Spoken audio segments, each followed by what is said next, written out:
Marvel's Avengers is here. It's a game. It's playable. It's a real thing. It sure took its sweet time though, didn't it? It also could tell you a little bit more about itself. Hi folks, it's Falcon, and today on gameranx, 10 things Marvel's Avengers doesn't tell you.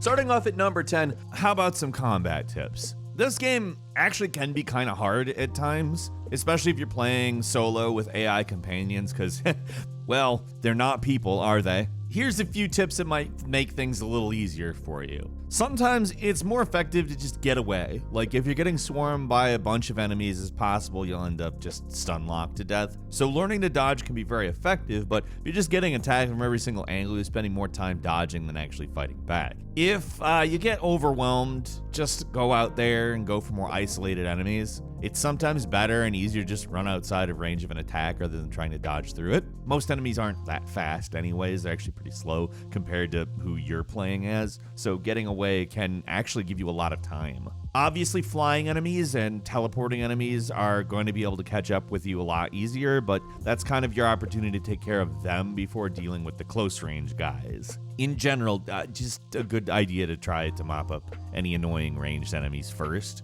The order should usually be ranged enemies, shield enemies, then mop up the rest. Speaking of shielded enemies, wow, huge pain. The game will give you a little tutorial on dealing with them, but it's only with one character, and anytime you play as someone new, you should look and see what moves they have that can break shields. Or, for that matter, see if they have the ability to vault over shielded enemies, because if you can do that, just use it and abuse it on them. You will take them down way faster. Final important aspect of point number 10 here, health regen. In this game, your health is called willpower if you're playing as a character who doesn't have a starter ability that lets you heal, like for instance Iron Man. You're going to want to look at your skill tree and find an upgrade that gives them some kind of health regeneration. You're not going to want to solely rely on healing items dropped by enemies or found, so having some kind of innate healing will make your life just way easier in this game.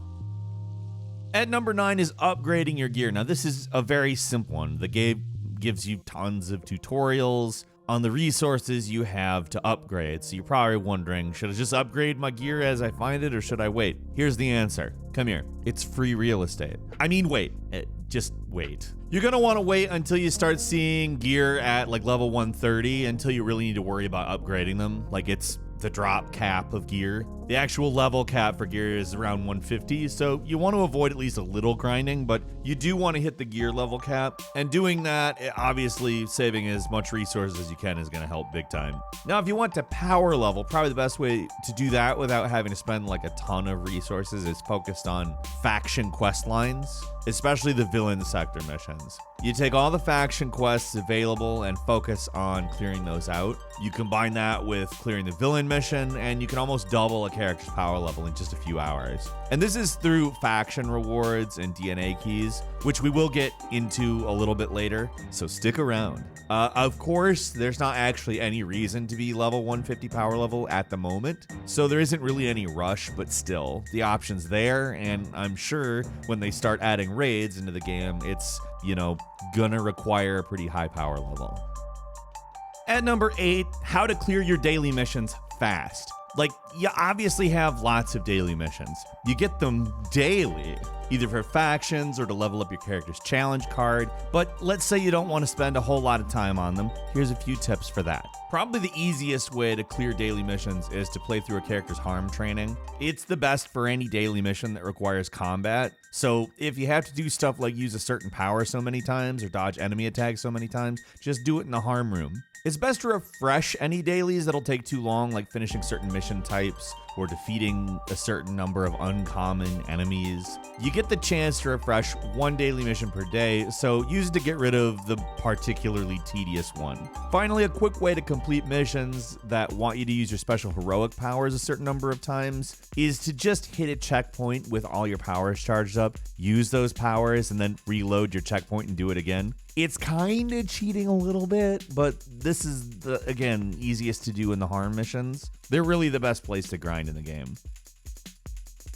At number 7 is microtransactions. Probably the most controversial element of the game. We'll break it down a bit for you and leave it up to you to decide how acceptable it is. I don't love it personally, but you probably know my thoughts on that subject at this point. So, like most live service style games, this game has two forms of currency. You've got units, which are standard currency, and you've got credits, which are the premium currency you can buy for the hard fiat cash you got in your bank account right now. It's pretty standard. Usually games like these give you some way to earn the premium currency in-game, but this one's really stingy with them. The only way to earn credits is by upgrading a specific character's challenge card, and this is pretty much like the battle passes popularized by Fortnite. You level up on a track, you unlock rewards for whatever character you're playing as, blah, blah, blah. In total, the amount of credits you can earn by completing all 6 challenge cards is 7,800, which might sound like a lot, but completing a challenge card also requires an extreme amount of grinding.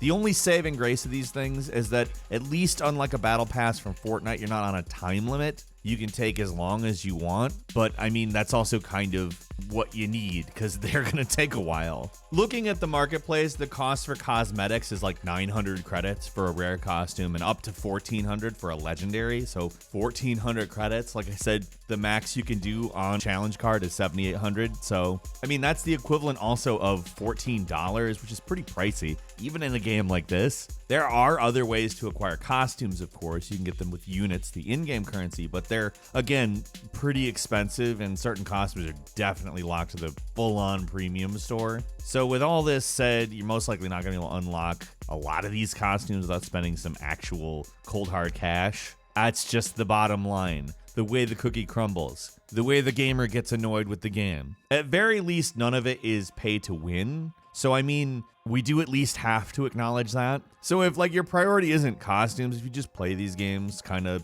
generically, which a lot of people do, I don't think this is gonna matter to you a lot. Also, it is possible to get costumes from random chests. It's just super rare, once every 30 hours rare, so not something to count on.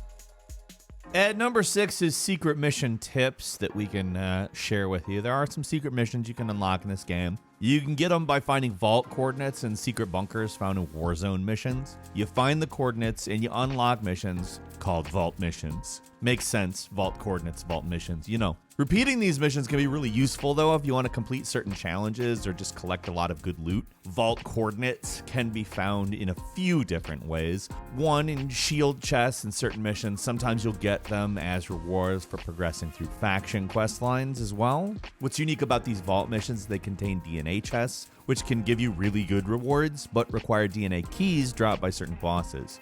Where do you fight bosses? Well, you get missions from faction quest givers called villain sectors, which are basically just boss fight missions. Complete those, you get the DNA keys, you open the DNA chests. Now, the vault missions plus the DNA chests aren't the absolute best way to increase your power level, but if used in conjunction with a few other tricks, you'll see some pretty big jumps. And number 5 is some tips for locked doors. You'll sometimes come across locked doors, which usually contain gold chests. There's a few different ways to open these, some more obvious than others, but it's a good idea to activate tactical awareness. It shows off objectives, and that will, of course, show nearby interactables, and will also tell you if there's any buttons connected to a door. Sometimes a little less clear-cut than that, though. It's when you'll need to look around a little. Let's say activating tactical awareness doesn't show anything connected to the door. You kind of had to look around for some pressure pads or step on some buttons, maybe to pinch. Just look for the yellow door that matches the door, and you'll find them. In this one, they hid the buttons behind breakable wall fans, which is, come on, guys. They're pretty well hidden when they want them to be. If you want to open a door to a chest, just look for something glowing yellow and hit it. Simple, but maybe not obvious. At number 4, turn off vibration. Simple, kind of dumb, but if you've been marathoning the game, you know exactly what we're talking about. Marvel's Avengers, makes your controller vibrate a lot. Way too much. It starts to get pretty annoying. I'm sure there are some people that like it, but we didn't, and we went in the settings and disabled it. Seriously, after a few hours, our hands started to hurt. Maybe it's because we've been playing on PC with an Xbox controller that freaks out, basically, but we've seen a lot of people online also complaining about this exact same thing, so we figure it's not just us. At number 3, get me off the mission screen. If you've gotten to the point in the game where you're stuck in mission planning and backing out doesn't work, don't worry. You're not stuck in a situation where you can't access your base. Instead, what you have to do is select the helicarrier zone in the mission select and choose the Chimera mission. Why you can't just back out to the Chimera sometimes, I don't know. But at least you're not locked out of the vendors there.